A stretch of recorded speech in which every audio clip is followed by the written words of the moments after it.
Hello and welcome to the Enterprise Talk Conversation Series, a peer knowledge resource by the CXOs for the CXOs. Now to our host, Kanika Goswami. Hi, we welcome you to our podcast On Stage with Enterprise Thought Leaders. My name is Kanika and I'm the managing editor of On Media's B2B enterprise technology publications. We have engaging conversations mostly with technocrats and thought leaders and industry experts, and they reach over 1.3 million business leaders worldwide. Today is going to be slightly different. We are talking to a serial entrepreneur in the field of AdTech. A little more about it. So people are the most important assets in advertising, and their needs are ever evolving. So why do so many agencies and holding companies overwork, hold back, and mistreat their employees? Ad veteran and serial entrepreneur Tim Ringel, he's a global CEO of Meet the People, is out to change all of this. Tim is a co-founder of Meet the People, the world's first people-centric agency group. It's a company with a mission to create a better work-life balance in the industry and politically motivated promotions and glass ceilings in the business, and bring in unflagging commitment to diversity, equity, and inclusion. This it sounds really too good to be true, Tim, but I'm sure you're doing a great job at it. A little about Tim before we continue. As I said, he's a serial entrepreneur with a passion and advice to push past the status quo. His ambition and desire to make things work the way they're supposed to has led him to the role of global CEO of Next Generation International Advertising Group, Meet the People. A builder of multiple international agency groups, Tim is a seasoned global CEO and executive in the marketing space, having run world-renowned Spring Studios and Reprise Digital, IPG Media Brands Digital Global Agency Network. With experiences in EMEA, APAC, LATAM, and the US, Tim has operationally managed ad businesses with more than 3,000 staff and 68 offices across the globe. He's been a speaker at 250 plus industry events, including talks at the United Nations, Cannes Lion, Google, and Facebook, and he's an active supporter of entrepreneurial associations and charities. That's quite a bit and very, very far away from the techno people that I'm usually associated with. Would you like to tell us something about Meet the People before we start with the questions? Yeah, I think number one, thanks for having me. It's always a pleasure, especially to talk to folks who are not necessarily only in the advertising industry, because somehow I slipped into this industry not really all about. And I mentioned before to you, I think where we can build the bridge is really, I'm at heart, I'm a technologist as well, because I taught myself coding when I was at the age of 11, because I really wanted a Commodore C64, and my parents gifted me a PC, and I had 2 hours a day to do something with the personal computer that nobody had in the early 80s, right? And so I had to teach myself coding. So I actually wanted to be an entrepreneur who built platforms and, all those kind of things. But I ended up slipping into the advertising industry and kind of got stuck there for 30 years, building in total 5 companies now. This is my 5th company I'm building. So Meet the People, as I've been in the advertising industry at large, starting in Europe, building internationally into Asia as well, and Middle East, and then eventually coming to the US 9 years ago and starting here again. I've across those 5 businesses, I've seen certain consistent problems in the industry, and the biggest problems were usually that even though advertising agency groups specifically, are extremely reliant on people, they didn't really cherish those people enough. My industry very much lives from how people come up with creative ideas, how they identify themselves with the clients, the brands, the business needs of a company, to then help across multiple trades to make those companies more successful. Ultimately, the job of my companies has always been to position a brand and then eventually sell more product. But the best way to do that is really to understand the business. And I felt that it became extremely transactional. The bigger the companies, let's talk WPP, Publicis, the least connected to the actual business they were trying to help they were, because people weren't incentivized to really give it their best. They were incentivized to, and that is primarily because these large groups are listed in the stock exchanges, so they have quarterly targets they have to hit. They were primarily focused on financial engineering rather than actually solving problems. So I started Meet the People, number one, because I really wanted to build a wholesome advertising group that can do everything from A to Z within the value chain. Number two, I just wanted my mantra is, if we can just be 10-20% better than the competition in how we treat our people, then we're already going to really move the needle, and we're going to be one of the best employers in the field. And we started with 2 people in New York City, and today we are 750, 800 people. And that's 3 years and 11 months ago. So it's been quite rapid, and we're growing. We're outgrowing the market in terms of organic growth. We are still acquiring businesses to add to our growth. Right now, I'm very focused on North America, purely because of the scale of the market. I think starting mid 26, we're going to probably internationalize further. Yeah. That's really great to know. Very Jerry Maguire-ish, but interesting. So my first question was, I think, probably answered in your introduction. What are your views on the business of advertising today as a serial entrepreneur, startup investor, and industry veteran? 30 years. Yeah, You would have a lot of views. Yes, I've seen a lot, obviously, and I remember I started my first business when I was just turning 21, right? And I was extremely green, as they say, and didn't know anything about business. So you get very hyper about everything that happens. And what I learned over 30 years in the industry, I learned very quickly that there's always something that's disrupting my industry. Today it's AI. Yesterday it was blockchain. And before that it was something else. So I don't really get out of bed being super hyper anymore when things happen, but we have to be realistic that the industry is changing, because technology has been disrupting our industry, my industry specifically, for the last 15, 20 years, primarily on the back of Google, then Facebook, TikTok, whatever platform came and conquered, and Amazon most recently became one of the biggest players in the advertising space. Never really monetized advertising, but now billions and billions of dollars of revenue, 70, $80 billion of revenue from advertising. So there's always been disruption. So I don't really get too hyper about it anymore, but we have to be realistic that it changes the way how people have to work, and it changes the expectation of our clients, because the expectations of consumers changes, right? So I think the biggest shift we ever saw was when a website was nice to have, from if the website wasn't there anymore, customers wouldn't buy, because and it triggered that customers had an expectation that a brand had to be available 24/7, right? And that wasn't normal, let's say 15, 20 years ago, and that changed everything, the entire move into the internet. And now we're going into an era, I would say, where that expectation even gets more extreme, where if your AI doesn't answer any question instantaneously, even though people might not work in the middle of the night, you're going to lose that sale, you're going to lose that engagement with the consumer. So it's always been the same to an extent, but we had different applications, how technology disrupted the space, and how we had to adjust towards consumer expectations. That's how I would describe it. I mean, talking of disruptions, and if you're looking at like 3 decades, and even the use of computers was a disruption at some point. Mm-hmm. I started as a journalist when we had typesetting. Desktop production hadn't started. So yeah, disrupt. And that's the way of every business. So you were talking about AI. So how are you integrating AI into your day-to-day operations to make your business smarter, more efficient, more cost-effective? And also, kind of a sensitive question, how is it impacting your human resources situation? Mm-hmm. Yeah, of course. It's a super fair question. I think the question should be, how do we not adopt AI into our organization? Because we have to. And I don't know, understandably so, if you're a very large corporation with 100,000 employees, you fear those changes. You fear that, oh no, another problem I have to deal with. If you are a startup like we are, yes, we have 750, 800 people, but we're still a startup. We are very young. We're very entrepreneurial. I cherish those moments. Why? Because it gives me so much opportunity to build an even better business. Because you don't start with legacy. I don't start with legacy on tech infrastructure. I don't start with legacy on real estate. I basically build it. We build the plane as it flies, right? So I cherish those opportunities. So we have multiple layers where we're adopting AI within our organization. We adopt it when it comes to operational efficiency. That's basically the OS, the operating system of our business. You don't need a lot of heavy lift paperwork anymore, because lots of research, lots of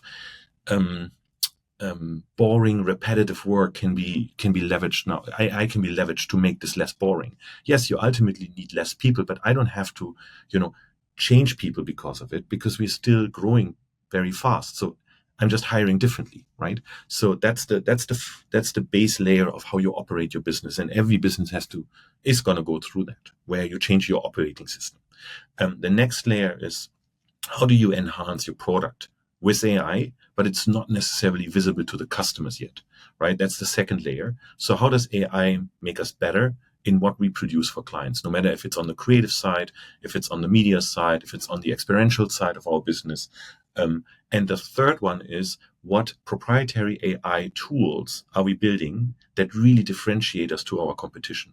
So we are trying to tackle all three of those layers, make our business better in terms of platform OS, then enhance how we deliver products, and then build products specifically to use AI in a way where it hasn't, from my point of view, haven't been used in our industry, to allow clients to be more efficient, smarter, price differently, or simply be much more in tune with what consumers are looking for. So this is just a question out of curiosity. Do you think you Sure. compromise on creativity if you're using AI tools for? Yes and no. So I think how I like to explain it is, I always gonna have humans touch any creative work. It has to be, because if we're really honest about it, I'm in the business of selling intellectual property. When we work for clients like Google, IBM, LVMH. If these clients hire us, not hiring us to press buttons. They're hiring us to come up with brilliant ideas that are different to the ideas of others, their competitors. And I can't sell this idea or intellectual property if it hasn't been touched by a human. It would be unethical to sell it, right? Because we don't own it. It is owned by OpenAI, it's owned by Anthropic, or it's owned by Mistral, right? Or Perplexity. So I have to have a human touch on it. But I think the role of a creative is going to change from being a specialist into being an architect of a creative idea, right? And that means that you still sit at home at your living room table, you drink your tea, and you think about, how could this brand differentiate itself? And then you use AI to figure out what ideas we want to present to the client. But the architect of the idea, because AI isn't emotional, how can something unemotional create an emotion with a human being ultimately, right? Because AI hasn't suffered the way how we have suffered, or had joy how we had joy, or have looked at their children and said, wow, this is something that touches my heart. So how can AI replicate the heart, the soul? So we always need a human to architect the idea, but we can use AI to visualize it. That's not going to be the challenge anymore, right? Visualization is going to be way more efficient, way easier.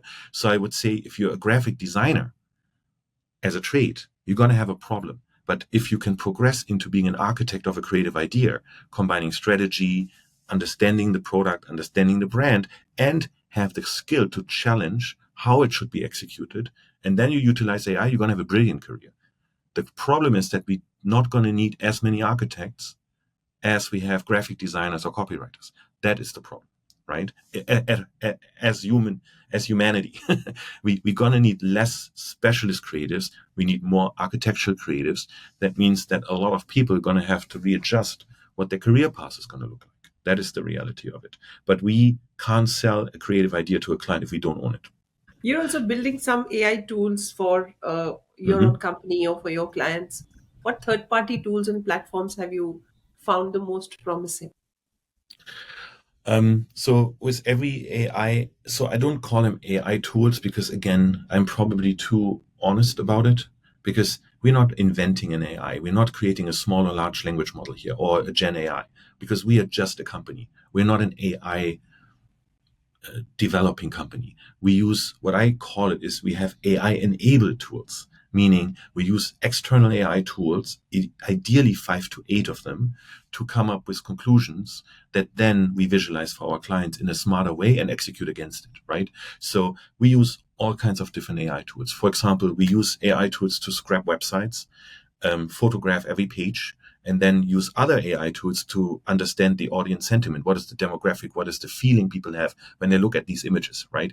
We use another AI tool then to do a AI tracking, not AI tracking, an eye tracking analysis of how would a consumer of this age group, of this behavior, of this net worth consume, for example, this banking website, right? And would that person consume the banking website different to a different audience? So we use in each of those tools between 5 to 8 different AI applications, you could say, right? That we haven't invented, because why would we invent something that already exists?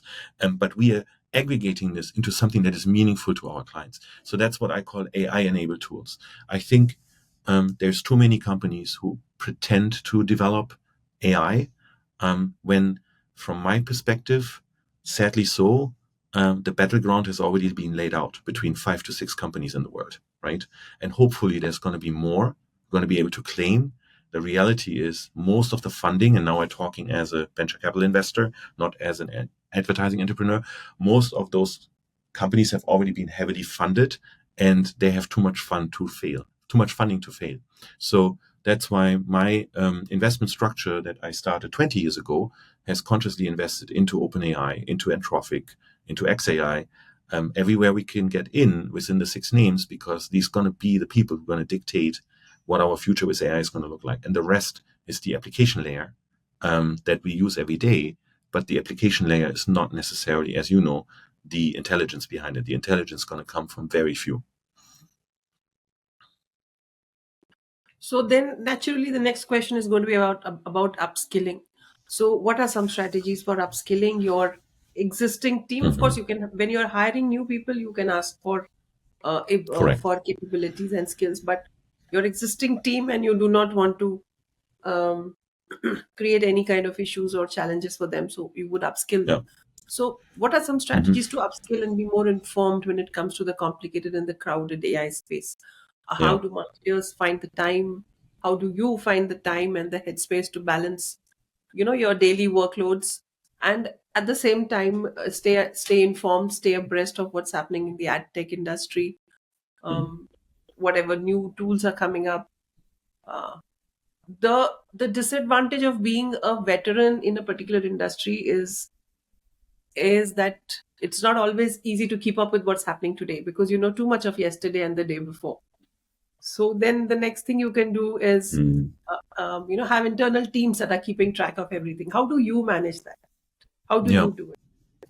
So there's really 2 layers how I do it. I learned very early that I'm never going to be the best at everything, because I'm actually not. I'm actually not really the best coder or the best person to, to come up with a great strategy for a client. That's not my skill. There's people who are much better trained and much smarter than me, but my skill is to bring those people into the room at the right moment in time.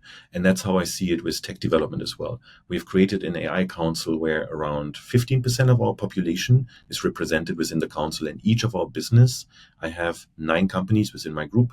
Each of them have dedicated someone to it that can carry the decisions, learnings, initiatives, tasks from the AI council in the individual operation. I trust my AI council basically with everything. They test the tools.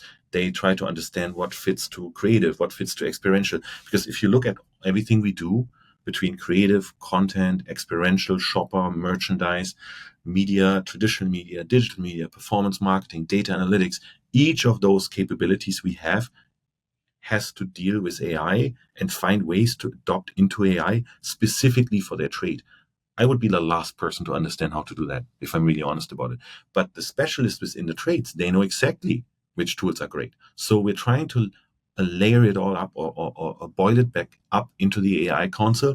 And I only have given them very clear instructions what I want. I want training, I want guidance, I want safety, because we deal with proprietary customer data that we can't just upload into AI, right? That's a liability. So I gave them a framework of what I believe we should operate under, and they're executing against it brilliantly. I'm very proud of the team.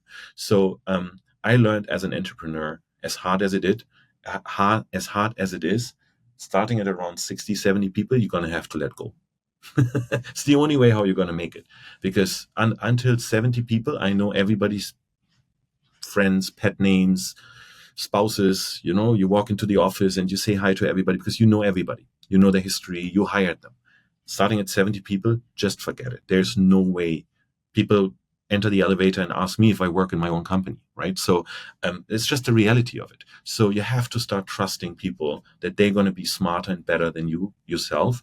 And I take their guidance in how we make those decisions, what tools we're going to adopt. And I can't stay abreast. So that's the first one. The second one is I invest into companies. So I force myself, because I believe AI is going to be probably the biggest disruption since the internet, if not bigger, because it touches everything again, right? I force myself to invest into AI companies because I believe it's the only way how I'm going to stay informed and how I'm going to stay relevant in the space as an entrepreneur as well. So that's the two layers how I expose myself as much as possible. And then I use it, of course, myself as much as I can, wherever it's, I would say, not confidential or proprietary information. One quick question, and you can choose to not answer it if you don't want to. Of course. Yeah. Meet the People is the world's first people-centric agency group. You're talking about to ending politically motivated promotions and glass ceilings and bringing Yes. commitment to diversity, equity, inclusion. Too much technology marrying too many people? So here's the trick. The problem with large companies is that they strive on hierarchy, right? You go to a company with 10,000 employees, you probably have 3 to 4 levels of hierarchy before you actually touch someone who produces something.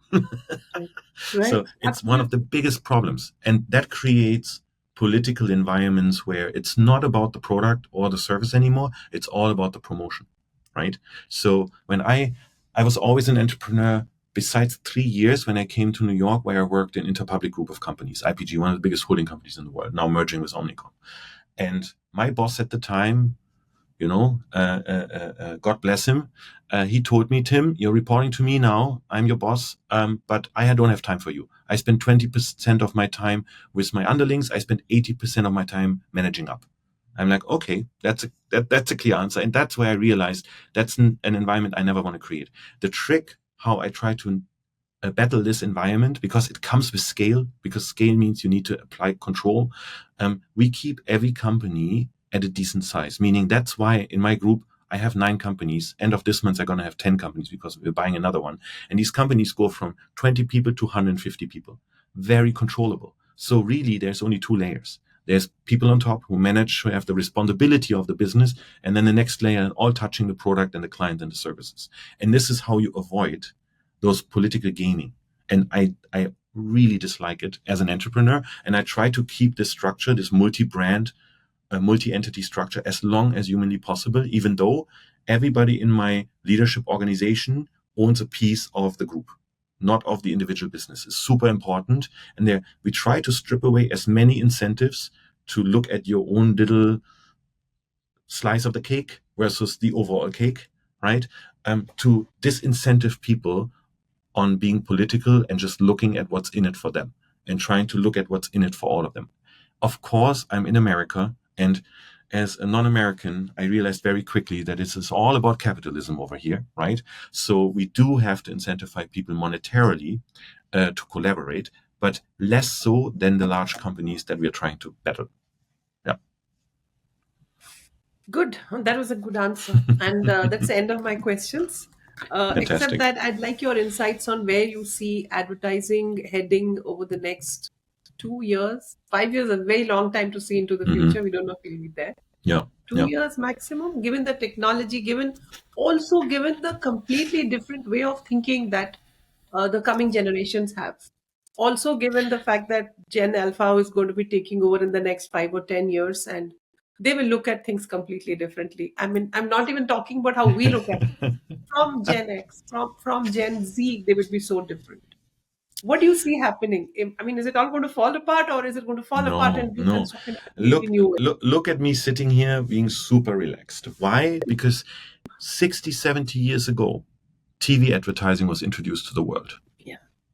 And it was, everything changed, right? Yeah. You know the famous song that a video killed the radio stars, right? So all of this changed multiple times. Like TV advertising changed the dependency on print advertising. And everybody was like, we're all going to die. No, It just evolved. It's an organism. Every industry is an organism, and every industry leaves players behind and going to Yes. promote players up. Recently, I was in Rochester, New York for a meeting, and there is the Kodak headquarters there. Kodak doesn't exist anymore. The headquarters are still standing because Kodak was left behind at the time because of political motivations of leadership. They That's had a the case technology, study. but they Case study fought in the how to build a technology. company.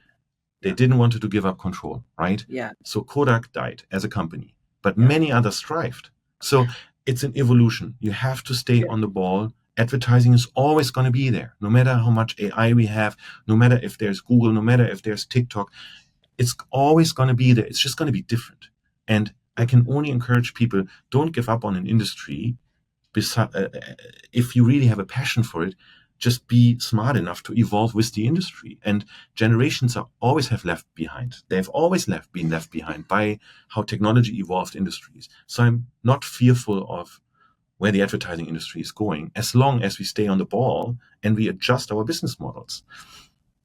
It's fine. For me, it's an opportunity because there is behemoths in the market with hundreds of thousands of employees who are not listening, who do not adopt AI, really adopt it, who do not really listen to what clients want, who keep people in silos, trapped with their golden handcuffs. Like, it's just not the future. The future is way more collaborative.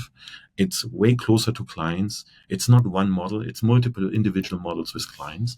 So I think if we are flexible enough, it's pretty beautiful out there. If we are not flexible and we're stubborn, then it's not going to be beautiful. Correct. As with everything in life. All It's true, kinds right? of absolutely. And we have to listen to our kids and the young people, and we have to listen to Absolutely. them because they know what their generation wants. They And absolutely. probably And so eventually much they better. just have to take over, and we have to let them take over. Yes, I think that's the best thing to do in everything. I mean, work, life, Correct. everything. Correct. So that's the end of it. Thank you so much, Tim, for your time. I really hope I can speak to you again sometime. There are so many things more that I wanted to speak to you beyond the questions that I had for you. Sure. I'll keep in touch with your PR team and let's see if we can do it again.